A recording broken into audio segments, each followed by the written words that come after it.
গ্রামের নাম রসুলপুর। সেই গ্রামে একটা মেয়ে থাকত, নাম তার হেনা। সবাই তাকে হেনাপা বলে ডাকে।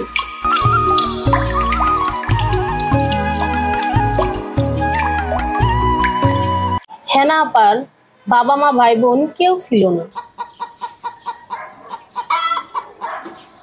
হেনাপা হাঁস মুরগি গরু ছাগল পালত।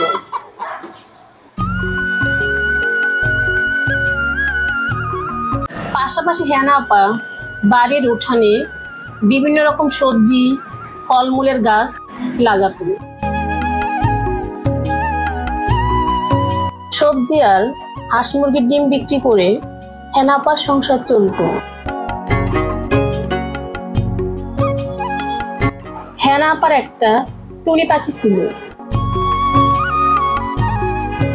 টুনি পাখিটা হেনাপার সাথে সবসময় বন্ধুর মতো থাকতো। ওই গ্রামে জঙ্গলে থাকতো একটা পাজি শিয়াল।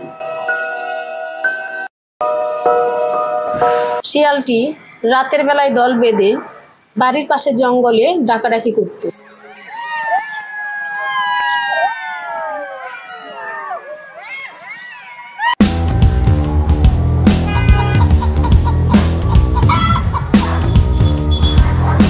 আর হেনাপার মুরগির খামার থেকে একটা করে মুরগি নিয়ে যেত।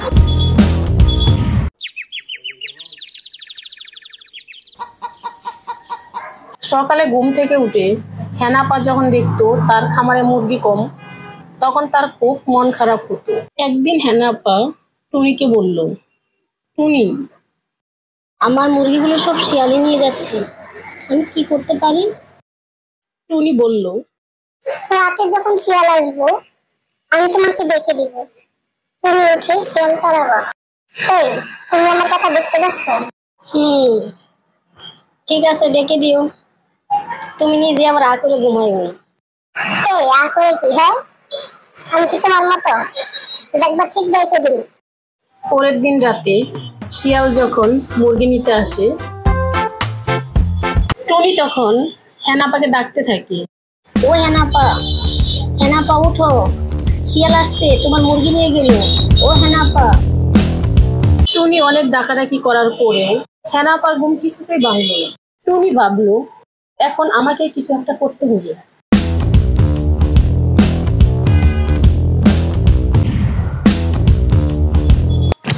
ওরে বাবা রে, কে মারলো আমাকে? কে মারলো? কাউকে তো দেখতে পাচ্ছি না, মনে হয় ভূত মেরেছে। ওরে বাবা রে, আমি তাড়াতাড়ি পালাই।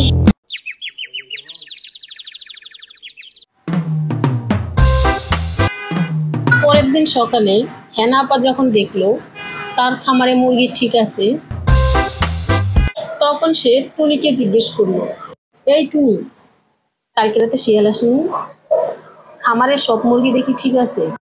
টুনি তখন হেনাপাকে রাতের সব ঘটনা খুলে বলল।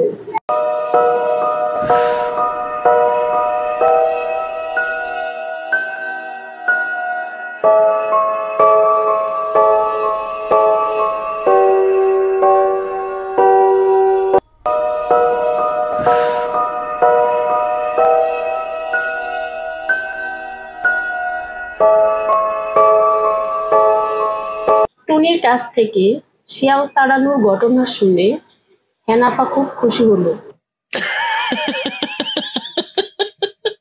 আমার এই গল্পটা ভালো লাগলে প্লিজ ভিডিওতে একটা লাইক দিবেন, চ্যানেলটা সাবস্ক্রাইব করবেন। আল্লাহ হাফেজ।